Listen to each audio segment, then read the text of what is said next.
जटिल वाद पर आधारित है। कृपया डिक्टेशन लिखने के लिए हेडफोन या ब्लूटूथ स्पीकर का प्रयोग करें। शुरू करें।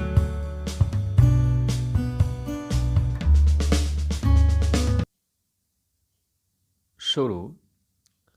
विद्वान वकील का तर्क यह था कि नीचे के न्यायालयों ने निरीक्षण, टिप्पणी और अपीलार्थी की अनुपस्थिति में फाइल किए गए शपथ पत्र के आधार पर अल्पविराम न कि किसी अन्य साक्ष्य के आधार पर अल्पविराम जो कुछ भी अर्थ निकालने की कोशिश की है वह यह है कि संरचना स्थायी प्रकृति की है और वह दीवार से लगी हुई है तथा फर्श पर भी लगी हुई है। पूर्णविराम। विद्वान वकील के अनुसार यह किसी भी साक्ष्य पर आधारित है। पूर्णविराम। विद्वान वकील ने यह तर्क दिया कि अभिवसन में केवल यह लिखा हुआ था कि किराएदार ने लकड़ी की बालकनी उठाई है। पूर्णविराम। महत्वपूर्ण बात यह है कि वादपत्र में भी यह अभिकथित नहीं है कि यह कार्य कब हुआ। अल्पविराम। जबकि लिखित कथन में यह स्पष्ट रूप से कहा गया है कि यह बालकनी 1958 में बनवाई गई थी। पूर्णविराम। यह और तर्क दिया कि वास्तव में इस निष्कर्ष पर पहुंचने के लिए कोई सामग्री या साक्ष्य नहीं है कि इसका सन्निर्माण कब हुआ। पूर्णविराम। महत्व की बात यह है कि अपीलार्थी के विद्वान वकील के अनुसार प्रत्यार्थी के हक पूर्वाधिकारियों द्वारा वाद फाइल करने के पूर्व 2 नोटिस दिए गए थे। अल्पविराम। इसे बेदखली के आधारों में आधार नहीं बनाया गया था और प्रति परीक्षा में स्वयं के कथन में जो कुछ भी कहा गया था उसे भी तीनों न्यायालयों, विचारण न्यायालय, अल्पविराम, अपील न्यायालय और राजस्थान उच्च न्यायालय ने विशेष रूप से छोड़ दिया है। पूर्णविराम।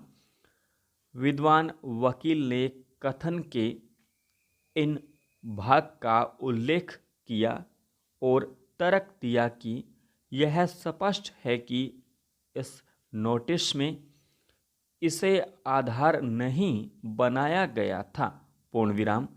उसकी प्रति परीक्षा में उसने कहा था कि जब किराएदार ने आश्वासन दिया कि वह जब खाली करेगा तो इसे हटा दिया जाएगा। अल्पविराम। उसे छोड़ दिया गया और बेदखली के नोटिस के आधार नहीं बनाया गया। पूर्णविराम। इसके अतिरिक्त यह तर्क दिया गया कि वास्तव में 1964 में इस बालकनी में पर्याप्त प्रकाश और वायु आने के लिए एक खिड़की निकाली गई थी। अल्पविराम। जिसे किराएदार द्वारा सन्निर्मित किया गया बतलाया गया है, जबकि इस प्रयोजन के लिए खर्चा भूस्वामी द्वारा वहन किया गया था, जिसे प्रत्यार्थी के हक पूर्वाधिकारियों द्वारा अपने स्वयं के कथन में स्वीकार किया गया है और जो इन कार्यवाहियों में विवादास्पद नहीं है। पूर्णविराम। इसी आधार पर यह तर्क दिया गया था कि तीनों न्यायालयों द्वारा निकाला गया निष्कर्ष वास्तव में साक्ष्य पर आधारित नहीं है। पूर्ण विराम। यह भी तर्क दिया गया कि तात्विक साक्ष्य पर कोई ध्यान नहीं दिया गया है। पूर्ण विराम।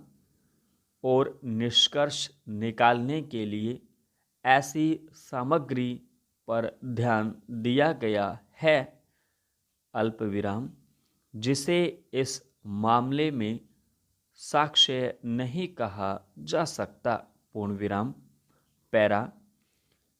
यह और तर्क दिया गया कि इसके अतिरिक्त अल्प विराम यह अर्थ लगाना कि यह एक तात्विक परिवर्तन है, अल्प विराम, इस न्यायालय द्वारा अनेक विनिश्चयों में अभिकथित सिद्धांतों के प्रतिकूल है।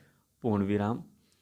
विद्वान वकील के अनुसार प्रश्नगत परिसर में किया गया तात्विक परिवर्तन, अल्प विराम, सन्निर्माण नहीं कहा जा सकता।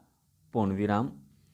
प्रति परीक्षा में प्रत्यार्थी के हक पूर्वाधिकारी श्री चांदीराम के कथन के आधार पर ऐसा है।